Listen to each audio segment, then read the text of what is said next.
Hey guys, here we are for another short week of 04.07 lesson talking about exploring exponential and linear growth and models a little bit more.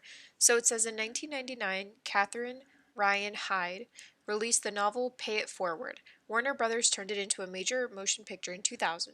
In the story, Trevor is in 7th grade and he devises a plan to change the world. In Trevor's plan, a person must repay a good deed done to them by doing a good deed for 3 different people. What starts as one good deed turns into 3 more good deeds, which grows 3 times 3 equals 9 good deeds, and so on and so forth. So you'll notice in this model that it looks like we're taking 3 and raising it to the power of however many months. So 3 to the power of 1 is 3, 3 to the power of 2 is 9, so on and so forth. And it says, what if Trevor's plan was to perform 30 good deeds himself each month?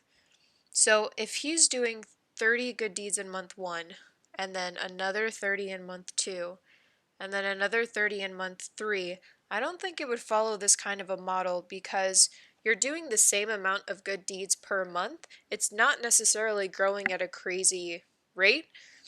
So it wouldn't look like something that's exponential, but it would actually look like a linear function, because even though it looks like these numbers are getting higher faster than the other function that we have above, it's quickly surpassed by the one that we had previously. So what type of function do these planes represent? Well, if I go back to the one up above, we kind of already talked about how it looks like I'm taking 3 and just raising it to the power of however many months, so to the power of 1, power 2, power 3. So this is going to be represented by 3 to the power of x, with x being the number of months, and that's definitely going to be our exponential function. This function here is definitely going to be linear. It looks like we're just taking the number of deeds that he's doing per month and just multiplying it per month, so that's going to be our linear one. Alright, so here it goes through our answers and shows us that we were pretty much correct. We have 3 to the power of x, that is our common ratio, so a little throwback from last week. And then we have our linear function, which will be a common difference. So here on page 2, we start talking about linear function parameters. It says a function was buried within Trevor's plan to change the world with good deeds. An important skill is the ability to find these functions and determine what the places of the functions mean in terms of the situation. So it says Fabian, for this situation, is at a store picking up some groceries. He needs to get a gallon of milk and some apples. The gallon of milk costs $3.30, and the apples are $3.50 each. The function f of x represents Fabian's expenses at the grocery store. So what does f of x represent? That's always going to be our total number of, or our total money, or whatever it's counting our total of. 0.35, well, the problem tells us that that's the price per apple, so I'm going to say apple price. What does x represent? Well, x represents, well, it's 35 cents per apple, so it's going to be the number of apples that I buy. And then what does $3.30 represent? It tells us in the problem that it represents the cost of a gallon of milk. Alright, so here we have some basics on slope-intercept form, which is y equals mx plus b, or f of x equals mx plus b. There are some connections you need to be aware of in terms of how all of this applies to what we're doing. So the x variable will always be what is changing, so you'll typically hear per or for each. For example, in the last problem we had a certain cost per apple or for each apple. You might remember in class when we talk about that in terms of being the independent variable, because it doesn't really matter how many you buy, you're just going to pay however much it costs, it's going to be independent. Now we have f of x, which is always going to represent the aspect that changes because of the x variable. So if it changes because of x, that means it depends on x. So that's going to be our dependent variable. We have slope, which is going to be m. That's our rate of change, more specifically our constant rate of change, and then our y-intercept is going to represent when x equals 0. So even if we don't buy any apples according to that situation, we would still pay $3.30 for the milk. Alright, so one of our first examples says, Beatrice is keeping track of the number of pages she reads over summer. She starts the summer having already read some of her first book, and then read the set amount each week. The function for her pages read is f of x equals 300x plus 250. So it asks, what do f of x, 300x, and 250 represent in this situation? Well, f of x is always going to equal our total, whatever it is, either it's total price or total book or total miles ran or whatever it is, it's always going to be that total. The 300 is going to represent the pages per week. That's our constant value. That's just being multiplied by the number of weeks, so she's always going to be increasing by 300 per week. the x value is going to be the number of weeks. So if it's 300 pages per week, then we want to make sure we multiply that by our number of weeks. And the number 250 is going to represent the amount of books or the amount of pages that she already read. That's going to be our constant number for what she already read.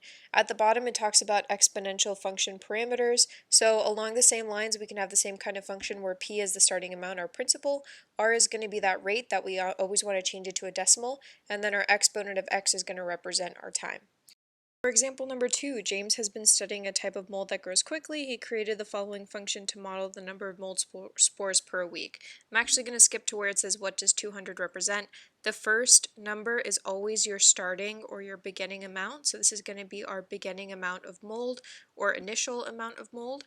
F of x represents our total amount of mold. It's always going to be your total of something. Then it says, what does x represent? Well, it tells us that we're counting the mold spores per week. So I'm going to say that x is going to be the weeks. So your spores per week, but most specifically your weeks. And then 1.2 represents the rate of growth. So it's not constant.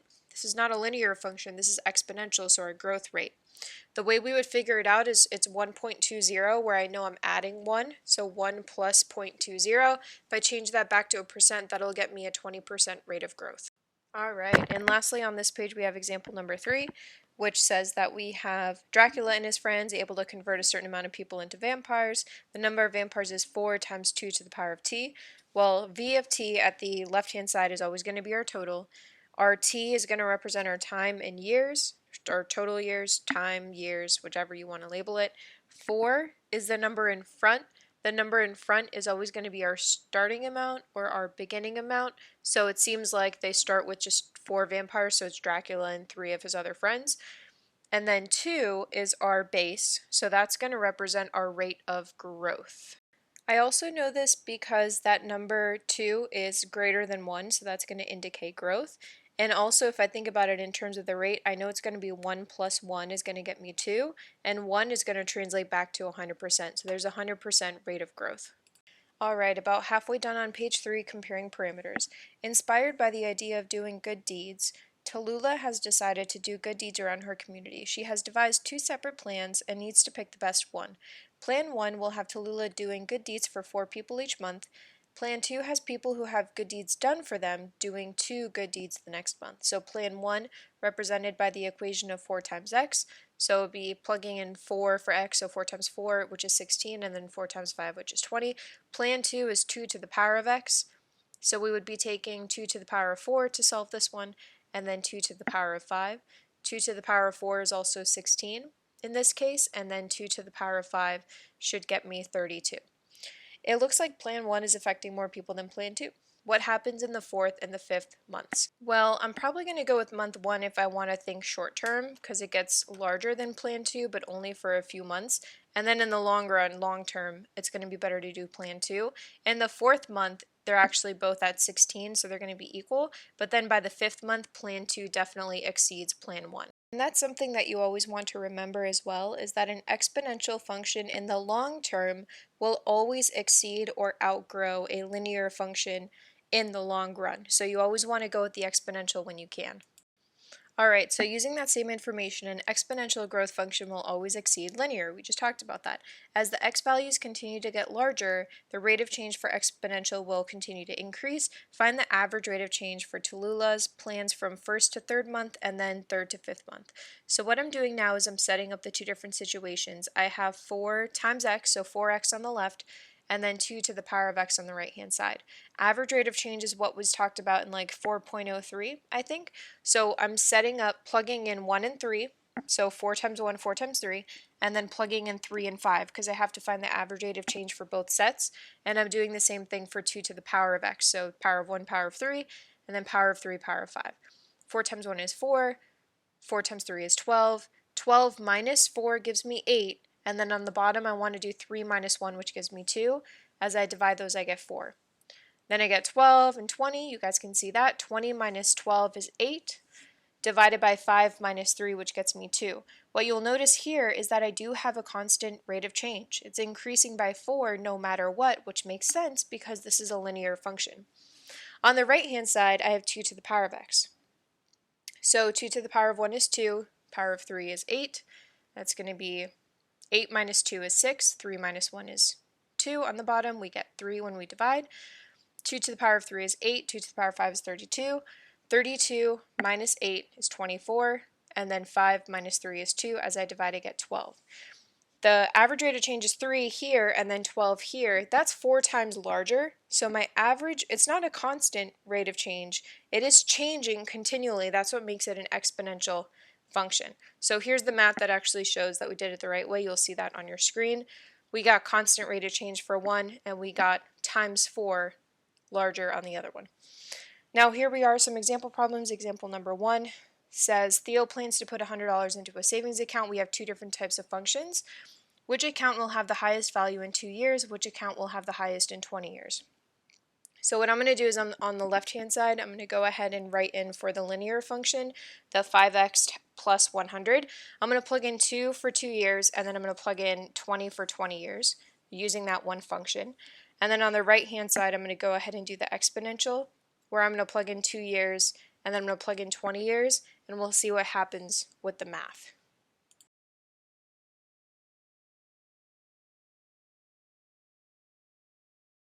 Alright, so on the left I want to do 5 times 2 first, which is 10, plus 100 is 110. 5 times 20 is 100, plus 100 is 200. So those are pretty simple. For the left side I get 110 and 200. Now on the right side I'm going to go ahead and pull out my calculator. Don't forget you want to do your exponent first. So 1.04 to the power of 2, and then multiply that by 100, which we should get 108.16, so $108.16. And then the same thing on the other side. So 1.04 to the power of 20 first, and then times 100 should get us 219.11, so $219.11. It looks like after 2 years, I would probably go with the linear. It's only about $1 and what's that, like $1.84 more for linear, but if I go for 20 years, it's going to be about $19.11. So not worth it too much either way, but exponential will have it beat in the long run, and there's what you'll see on your screen in terms of the math. Now looking at example number 2, it says create the exponential function that passes through the points 2, 12 and 4, 48. So the first thing I have to do is figure out how many times is the base multiplied to get from one point to another. Well, from 2, 12 to 4, 48, it's twice, because you go from 2 to 3 and then 3 to 4. So it looks like the base is being multiplied twice. And then what I need to do is I need to go in and find the value of the base. So I know that I'm using the base twice. So I'm going to write that out as b times b, because I'm using it twice. Now, in order to do b times b, or to go from 2 to 4, I go from y2 to y1. So those two being multiplied is going to be equivalent to my y values being divided. So b times b is b squared, and then my y2 is 48, my y1 is 12. 48 divided by 12 is 4. Square root both to get b by itself, I get 2. So my base is going to end up being 2. Now it says, what is the value of the coefficient? Now what I do know is that my base is 2. And I know that in order to have an exponential function, you have to have something along the lines of f of x equals a times b to the power of x. So you have to have that beginning a value, and then you have to have your base to the power of x.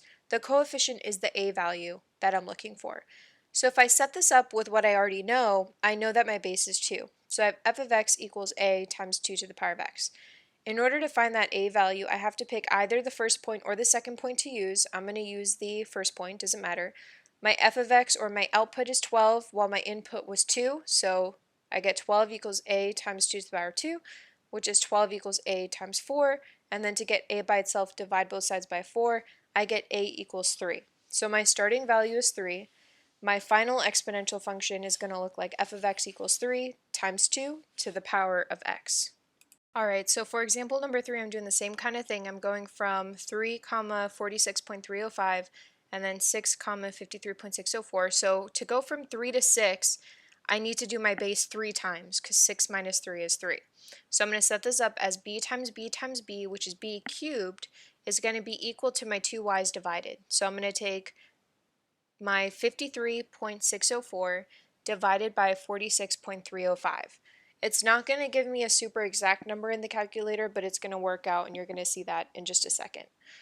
So after I go ahead and set this up and divide, I should be able to get b cubed equals 1.157 dot dot dot. I'm going to leave that number in the calculator, and then to get rid of a cube, we want to cube root both sides. So leave that long decimal in your calculator and then go ahead and hit that cube root button, and you should get something that says b equals 1.0500 and then a bunch of other decimals, but I'm only concerned probably with the first few because of all of those zeros, so that's going to be 1.05. Now, after I have my base, I want to go in and find what my coefficient a is. So I know that f of x equals a times my base, which I now know is 1.05 to the power of x. And then we either use the first point or the second point. I'm going to use the first one because the numbers are admittedly smaller. So my output is 46.305 equals a times 1.05, my base, to the power of 3, because that's that x value. As I solve this, I get 46.305 equals a times, I'm going to do 1.05 to the power of 3 in the calculator. I should get 1.157625. Pretty much the same thing that you got originally when you divided the two numbers together. And then after I go ahead and write that down, I'm going to divide both sides by the same number. So I'm going to divide both sides by 1.157625, etc. Not just one side, but make sure you do it on the other side, but I don't want to write that out, so I'm just going to do an arrow. And then when I go ahead and divide, I get an a value of pretty much exactly 40. And last but not least, to write my final answer, we're going to have f of x equals 40 times 1.05 to the power of x, and that is going to represent these 2 points. And last but not least, our last set of questions, practice questions for this lesson. So question number 1 says, Andrew had already sent some text messages this month, and each day he sent more. His text messages are modeled by the function f of x equals 11x plus 50. What does the 11 represent? So the number of days he sent text messages, well, I don't know how many days, so that's just going to be our x, that's our changing variable. The total number is always going to be our f of x, so that can't be 11. The number of messages he already sent, that's our constant number, which is going to be 50. The number of messages he sent per day, that's definitely going to be our 11 per day. Practice question number 2 says the value of a rare baseball card has increased in value each year since it was found in a garage sale. The value of the card is modeled by the function g of x equals that right there. What does the 203 represent? The number of years since the card was found. Well, if I was looking for, or if I had the number of years, I would plug it in for x, so that's not it. The total value, again, total is going to be our g of x or f of x, whatever it's labeled. The increase in the value of the card, that's going to be our base 1.16, which would be 16% if I actually change that from a decimal to a percent.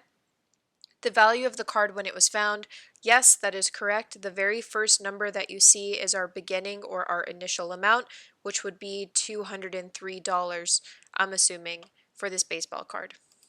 And last but not least, for question number 3, it says 2 separate bacteria populations grow each week and are represented by the functions a of x and b of x. A of x looks like it's an exponential function.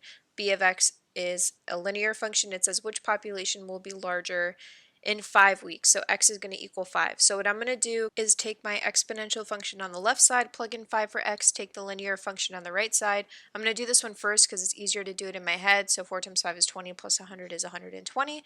And then for the left side, I want to make sure I do the exponent first. So 2.1 to the power of 5. That's going to get me 3 times 40.84108. is going to be what I get after I do to the power of 5, and then I want to take that number and multiply it by 3. After I multiply by 3, I'm going to get 122.52303, which is going to be approximately 122.52 population of bacteria. So it says which would be larger in 5 weeks? Definitely the exponential. Very marginally, they're very, very similar, but I would go with the exponential one for sure.